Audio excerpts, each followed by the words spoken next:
Buenos días a todos. Yo debería intentar hablar castellano porque es la mayoría, pero voy a hablar em português, eu penso que é uma boa ideia.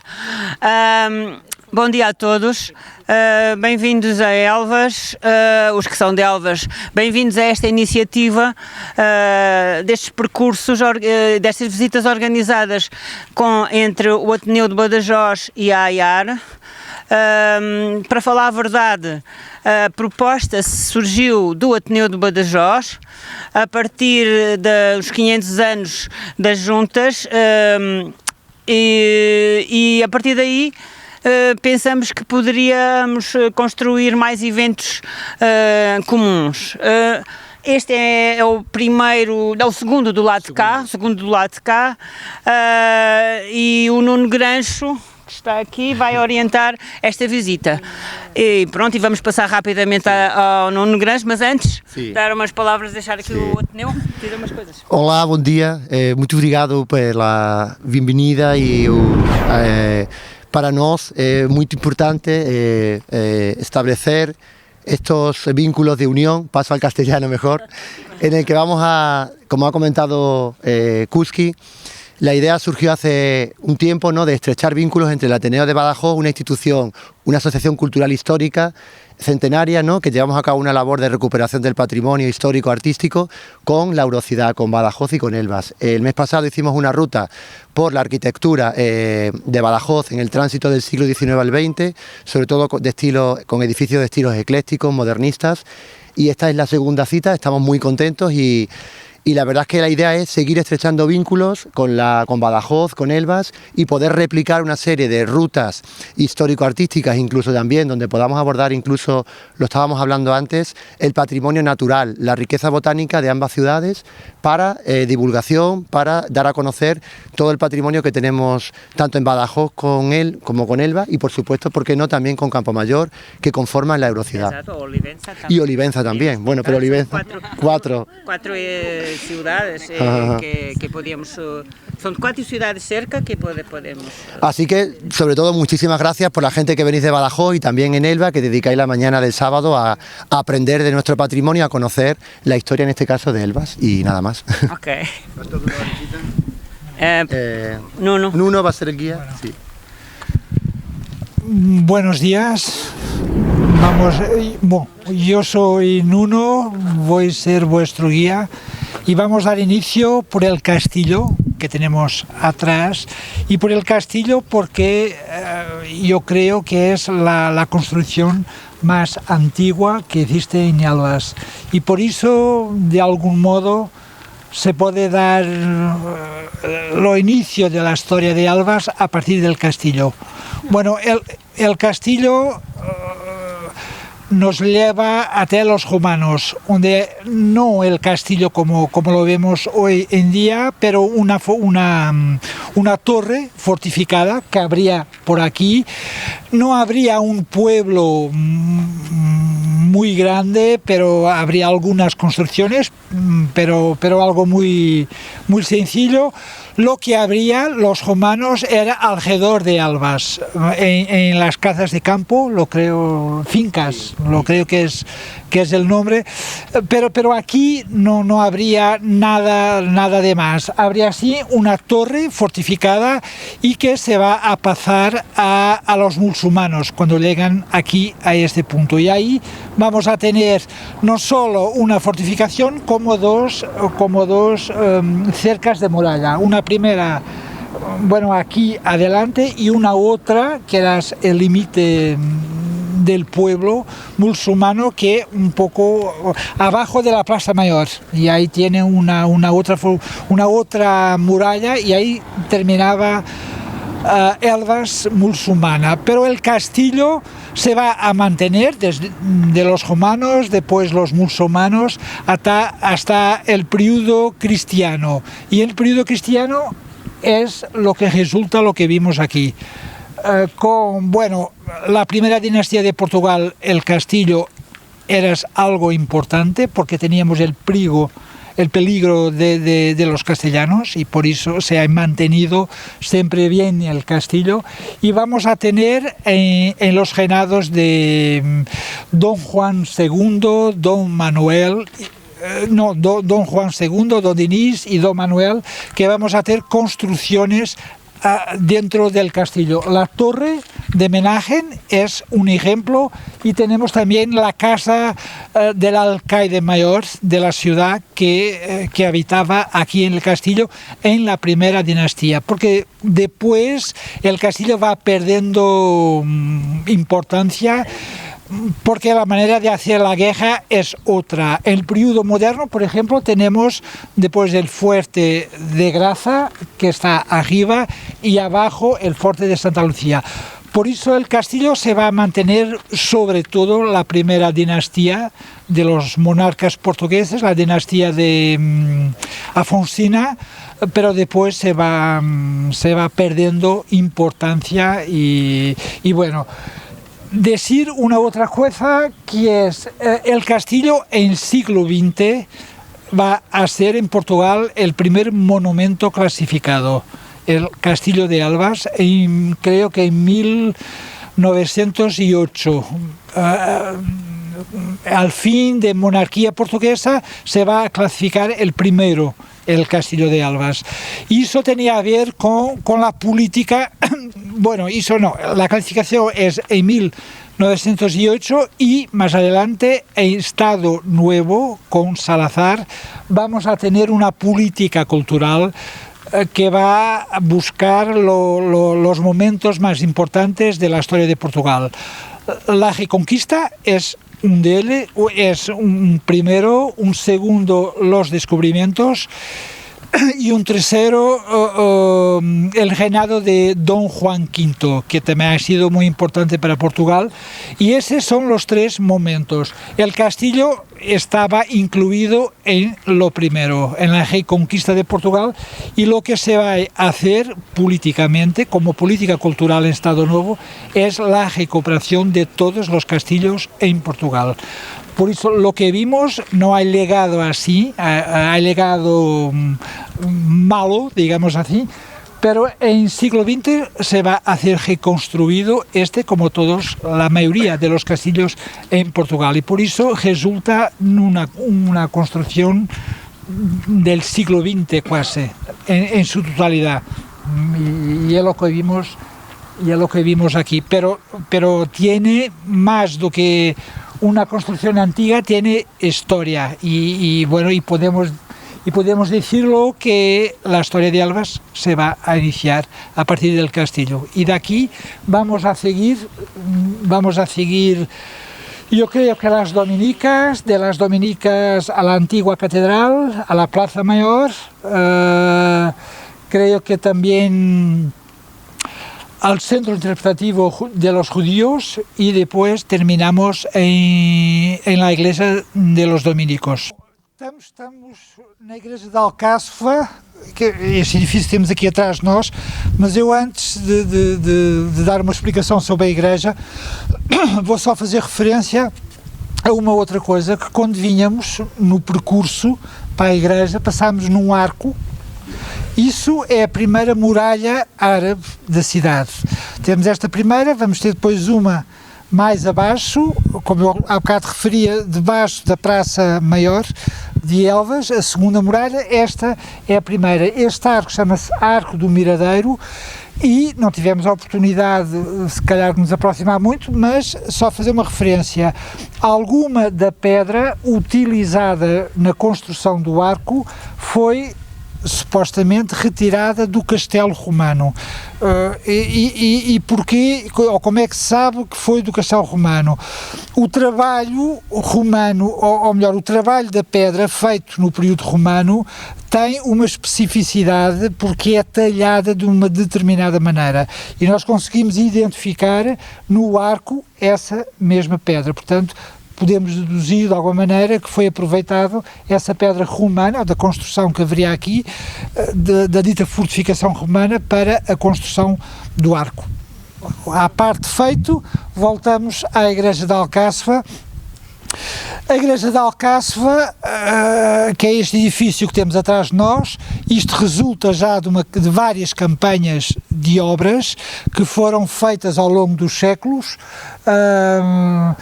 mas tem uma particularidade, e é isto que me levou a parar aqui para vos explicar. Aqui funcionava o templo, digamos assim, no período muçulmano, ou seja, a mesquita em Elvas funcionava onde está esta igreja. Depois, com a conquista da cidade pelos reis católicos, foi transformado em templo religioso, em templo católico, mas aqui era a mesquita. Há um registro, eu não conheço, nunca me lembro de ter visto referência nenhuma documental para a existência da dita mesquita aqui, mas temos uma referência no livro de Duarte de Armas, que é muito importante a nível das fortificações na linha de fronteira com Espanha, e para Elvas há a indicação de que aqui seria a mesquita. Não se vê o edifício na sua plenitude, mas vê-se a torre, que é característica nas mesquitas, para chamar à oração, no desenho de Duarte de Armas, e portanto permite-nos saber que se localizaria aqui onde está a igreja de Alcáçova. Ela está fechada, portanto não vamos poder entrar. Pessoalmente também eu acho que ela não tem um interesse maior, porque ela é resultado já de muitas coisas, com uma falsa capela-mor, enfim, tem muitas alterações feitas, portanto não tem propriamente do ponto de vista artístico um interesse excepcional. De qualquer forma, era importante fazer esta referência à existência da mesquita aqui no período muçulmano. Dizer também, já agora para percebermos também a localização da mesquita aqui, a primeira cerca árabe, que é esta onde nos encontramos, há uma segunda cerca. Esta primeira cerca era destinada àquilo que eram as elites, ou seja, as elites religiosas, e daí temos a mesquita, mas também aquilo que eram as elites militares. Portanto, as elites funcionavam a nível da primeira cerca muralha. A segunda cerca de muralha seria para tudo o que eram atividades, eu não digo menores, mas de certa maneira assim eram entendidas, que era o comércio, onde as pessoas viviam na generalidade, que era na segunda cerca de muralha árabe, que, se repararem, agora quando continuarmos o nosso percurso, vamos ter um arco, ali terminava também a primeira cerca, portanto era reduzida, mas era onde viviam, digamos assim, as elites. Hacer una explicación para este edificio. Es la iglesia que ha pertenecido al convento de las dominicas. Lo convento ha sido destruido en el siglo XIX con resultado de la desamortización en Portugal, que es en 1834. Y bueno, se van a hacer en algunos conventos, se van a transformar en cuarteles. Otros hoy en día son hoteles y otros se han destruido por completo. Es el caso de las dominicas. El convento, se construía al lado derecho, donde está una escuela, y ahí se ha construido el monasterio. Decir una otra cosa, que es a un momento que es el momento de oro de la ciudad, que es el siglo XVI y XVII. Y este monasterio se va a construir en ese momento. Es una construcción de la primera mitad del siglo XVI. Tenemos alguna decoración de ese periodo. La pintura que vemos en las columnas es del siglo XVI. Tenemos todo el revestimiento de azulejo, que es del siglo siguiente, del siglo XVII, así como la talla que vemos en las capelas laterales. En la capilla mayor tenemos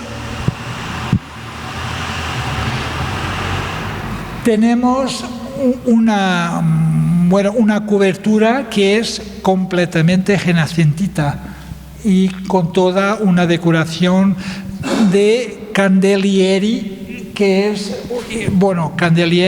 el motivo decorativo, y también procurando la simetría.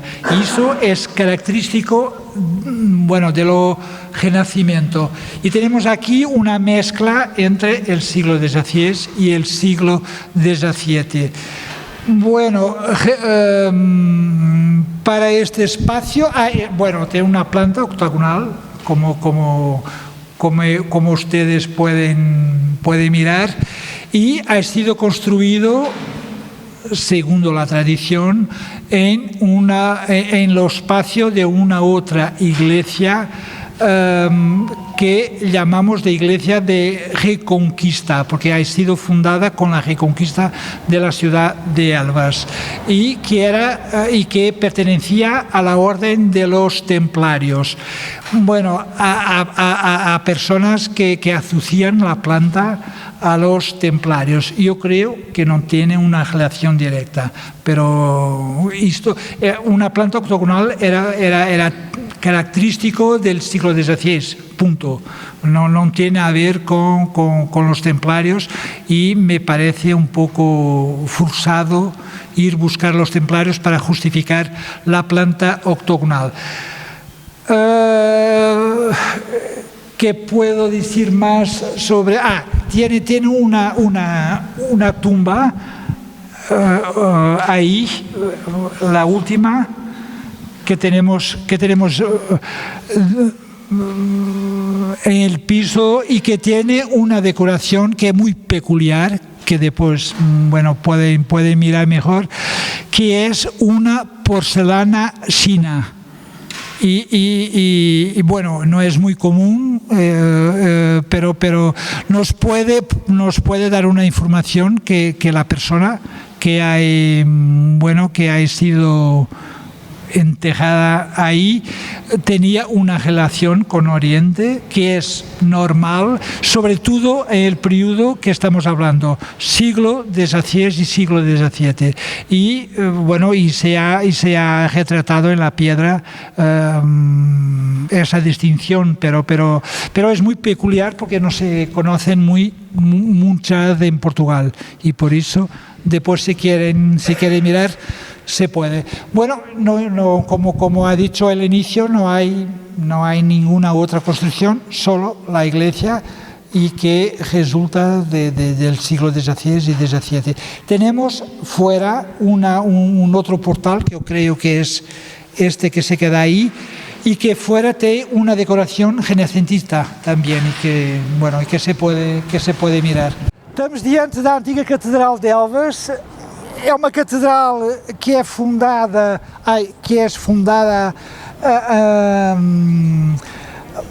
debido a una reorganización eclesiástica de los territorios eclesiásticos en Portugal, y se va a hacer nuevas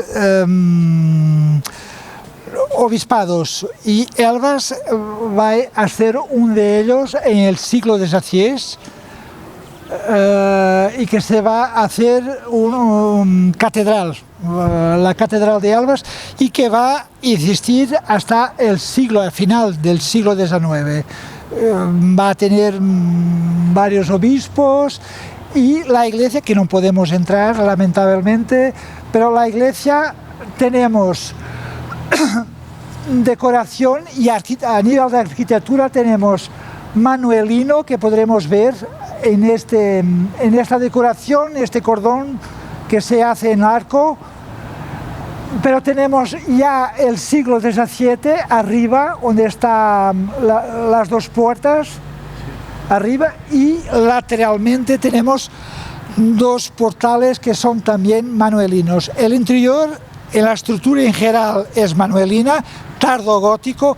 Lo manuelino es lo mismo que en España es lo plateresco, exacto. Y la estructura en general, en el interior, es manuelina.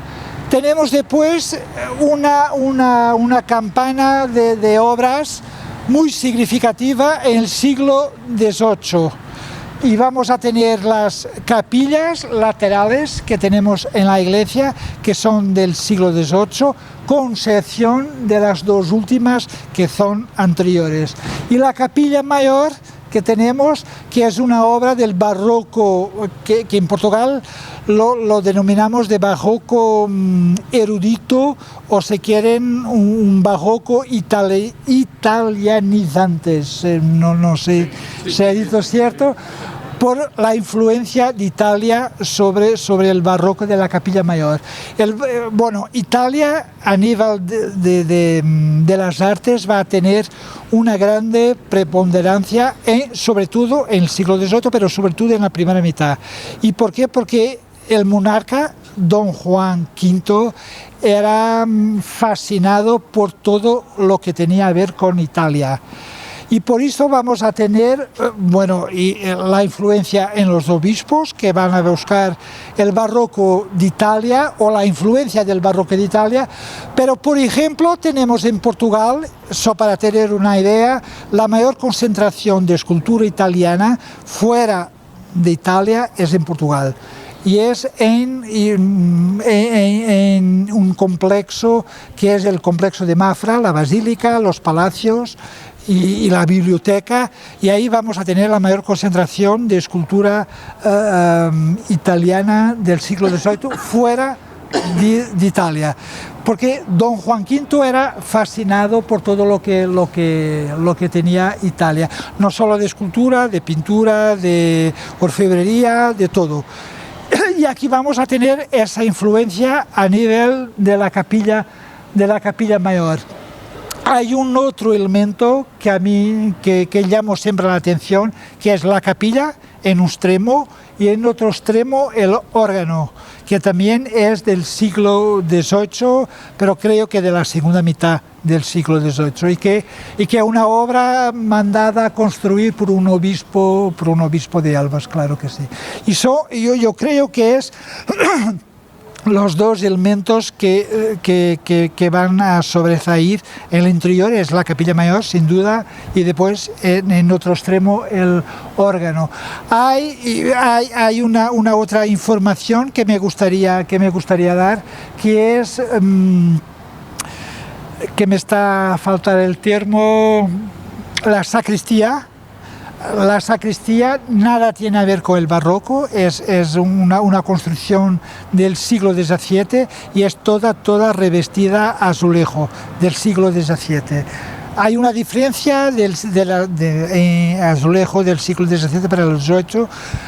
En el siglo XVIII es azul y blanco, sobre todo para el periodo juanino. Después, en finales del XVIII vamos a tener amarillo también, pero sobre todo azul y blanco. Y en el siglo XVII el cromatismo tiene azul, tiene blanco y tiene amarillo también. Y la sacristía es toda revestida, un poco como vimos en la iglesia de las monjas dominicas. Aquí también la sacristía es toda revestida a azulejo del siglo XVII. ¿Alguna cuestión? Hay una otra información que ahora no tiene a ver con la catedral, que es la plaza. Tenemos en este extremo la catedral, el poder religioso. Tenemos en el otro extremo, que ahora no se ve por esta construcción que ahí tenemos, pero el edificio que tenemos al fondo de la torre a la derecha es la antigua Casa del Senado, que es un poco lo que hoy lo ayuntamiento, pero en el siglo XVII era la Casa del Senado, y que tenemos todo aquel edificio. Allí tenemos el poder religioso y el poder administrativo en aquel lado, y aquí tenemos la plaza. Y esto tiene un poco a ver con el poder religioso, civil, y al centro las personas. Y eso tiene que ver un poco con lo ideal renacentista del hombre al centro, y es un poco esa, lo creo, mi interpretación para este conjunto. También no podemos ver la Casa de Senado, que tiene una particularidad, que creo que las dos, donde están las ventanas con una baranda, ahí es toda revestida a tela pintada en el siglo XVIII, pero no podemos porque creo que es un gabinete, y no se puede visitar. Pero bueno, pero tiene esta dialéctica del poder religioso, civil y el pueblo, si tenemos, al centro. Y ahora vamos por... ¿Y la veranda? E a varanda, esta varanda que vem aqui era para os cônegos, portanto os cônegos constituíam o juntamente com o bispo aquilo que era a administração da igreja, e os cônegos han pedido la construcción de esta baranda para asistir a los toros. Y los toros se corrían aquí en la plaza y por tanto se podía tener un camarote para asistir a los toros. Sí. El poder. El poder, sí. Estamos en el centro interpretativo de la historia de los judíos. Y la narrativa oficial lo dice que aquí habría sido la sinagoga de Elvas. Yo no conozco prueba alguna que me diga que aquí ha sido la sinagoga, pero el discurso oficial me parece que sí. Bueno, estamos en el segundo barrio judío de Elvas. Teníamos un primero junto al castillo, arriba, y este segundo, que es el segundo barrio judío de Elvas. Aquí se dice que aquí habría una sinagoga. Yo creo que sí, que habría una sinagoga en Elvas. Aquí, bueno, no tengo nada que me diga, pero sabemos que habría un Javí en Elvas, y si habría un Javí, habría un culto oficial en Elvas de los judíos. Bueno, aquí el centro interpretativo era un antiguo matadero que tenemos aquí, por tanto la pintura es de ese periodo y nada tiene a ver propiamente con una sinagoga. Se ven que las personas van a buscar en la arquitectura, en las columnas, pero no sé hasta qué punto es verdad o no. Tenemos sí la historia de los judíos toda contada. Tenemos los nombres judíos, los últimos nombres, los apellidos judíos aquí, algunos sí. Caldas, Bavás, Aires, ali também, Torinho, Silão também. Então, são nomes, apelidos judíos que tenemos hoy en día en muchas de las familias en Elvas. Y bueno, y todo más es bien porque tiene alguna información que se puede leer. Pero decir sobre todo eso que estamos en segunda judiaría de Elvas, que se cree con aspas que aquí sería la sinagoga, pero sí habría una, porque como he referido, que teníamos aquí ¿cómo se llama? Un rabino en Elvas, y por eso sí, se cree que sí. Yo creo que en Livenza, que también habría, ahí sí creo que he documentado que habría mismo una joyería, un templo de los judíos, pero aquí se cree que es posible que sea aquí, pero no conozco. Pero dime. Si no es una sinagoga, Sí. ese edificio tiene demasiadas cosas importantes para no hacer nada. La pintura. La pintura, las columnas, la forma del dibujo, tiene que ser algo importante, porque si no era una sinagoga, ¿qué podría ser? Eso, Una iglesia, podría ser. quer dizer, Es que las pinturas no corresponden a un matadero. Se puede... No, matadero no, de matadero no me parece que sea... Puede ser todo y puede ser nada. ¿No? Pero es una casa. No lo sé. ¿Y por qué no? No, por ejemplo, bueno, aquí tenemos toda una arquitectura gótica de lo arco apuntado ahí, y lo que hay leído es que aquí sería una calle que pasaría por ahí y que tenía, bueno, los arcos de un lado y esta construcción de otro lado. Ahora, decir que es una joyería, no sé. Yo no tengo pruebas. Pues sí, podría ser una habitación, podría... Es difícil, porque no tiene una estructura de habitación. No. Es un espacio, un salón. Y un salón de este tamaño en una habitación tenía que tener otros compartimentos anexos. Sí, podría ser por ahí. Todo esto me parece muy posterior. Nada tiene, por ejemplo, las columnas nada tienen a ver con los arcos o con estos arcos. Un mezclante. ¿Un matadero?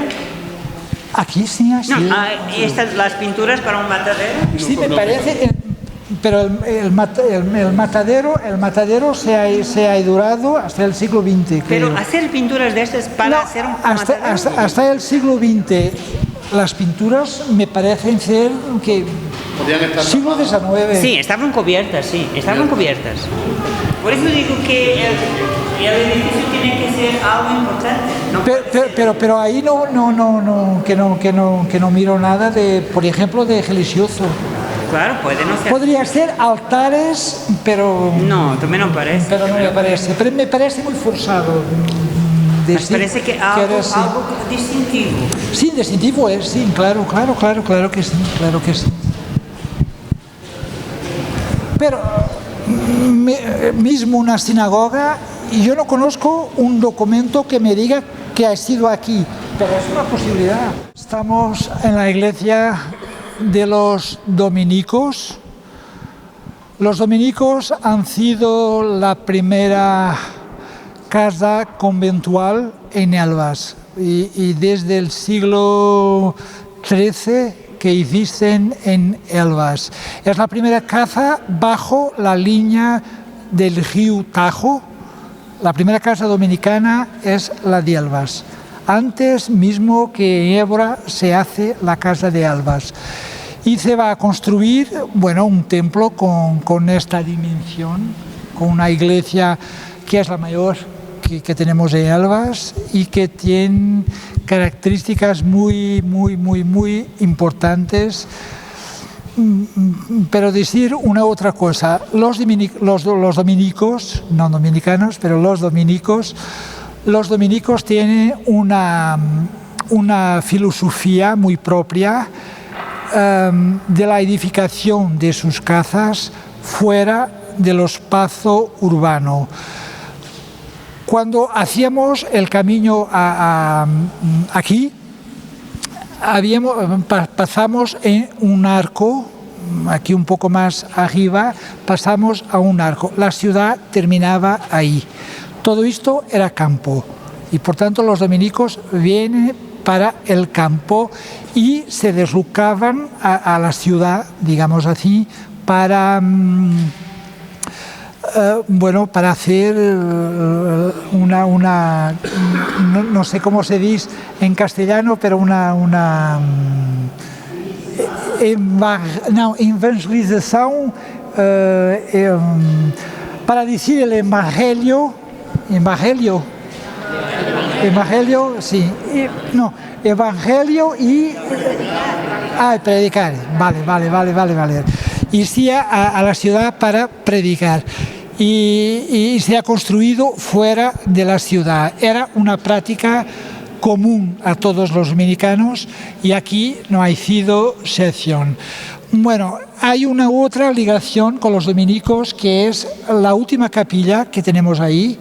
Era una ermita que había sido construida para enterrar los muertos de la reconquista de la ciudad de Elvas. Y es una ermita que ha sido donada por el rey de Portugal, a los dominicos, y de ahí se hace esta iglesia. Bueno, el monasterio se va a construir de este lado. No, yo no sé si después se puede ir o no a ver los claustros, pero se ha construido de este lado. La singularidad de esta iglesia está toda en esta capilla. Bueno, la dimensión, que es la mayor de Elvas, pero sobre todo la modernidad constructiva está toda en esta capilla. Y esta capilla va a hacer con que la iglesia de los dominicos de Elvas sea lo mejor ejemplo en Portugal de la construcción mendicante. Por tanto, no del gótico en general, pero de mendicante. Y es lo mejor ejemplo por una razón muy restrita, que es todas las ventanas en la construcción del gótico no iban tan abajo, por tanto se quedaba a medio ahí. La modernidad de esta iglesia es que se va a rasgar hasta abajo, no hasta el plano del suelo, pero un poco más arriba, y la modernidad es esa. Y porque la modernidad de la construcción gótica es también la luz, y por eso tenemos unas ventanas que van cada vez más abajo, y van abajo sobre todo en esta construcción dominicana en Elvas. A un otro ejemplo, yo creo que el monasterio de Santa Clara de Santarém, que es lo segundo mejor ejemplo que tenemos en Portugal, pero las ventanas se quedan a medio, no van tan abajo. Y esto es lo que hace que esta iglesia sea lo mejor ejemplo del gótico mendicante en Portugal. Después decir que aquí también que existía una hermandad, una confraría, una hermandad que era Hermandad de Nuestra Señora del Rosario, y que habría dos, una del Rosario de los hombres, una hermandad del Rosario, punto, y otra que era la Hermandad del Rosario de los Hombres Negros, y por tanto sobre todo para los clavos que trabajaban en casas particulares en Elvas y que tenían una hermandad aparte, digamos así, que después, un tiempo después, se va a tornar una solo, y es la Hermandad del Rosario, que es juntamente con la Orden Tercera de San Francisco las dos más importantes que habrían en Elvas. Y la Hermandad del Rosario, que tenían prácticamente todo este lado. No, la capilla del Rosario era esta aquí, que tenemos aquí, pero todo esto, todo atrás de los altares eran dependencias, ¿se puede decir? Sí, eran dependencias de la Hermandad del Rosario. Teníamos la sacristía, tenía una sacristía propia que funcionaba abajo, a la entrada a la izquierda. Tenía una sala de reunión que es aquí, por detrás de este altar, y que se puede ver, lo creo, no sé si está abierta, se pierde la clave para abrir la puerta, pero todo este lado pertenecía prácticamente a la Orden del Rosario, a la Hermandad del Rosario, y que era una de las más importantes, sobre todo en campanas de obras que se van a hacer en la iglesia de San Domingos. Las capillas laterales se van a abrir todas en el siglo XVIII. Hasta entonces no habría capillas laterales, habría estas 5 aquí, pero no las laterales. Las laterales vienen solo en el siglo XVIII, así como el revestimiento que tenemos también de azulejo azul y blanco, porque es siglo XVIII, y que toda una narrativa de la historia de la vida de San Domenico, y por eso tenemos varios paneles y todos ellos sobre la vida del Santo Domenico.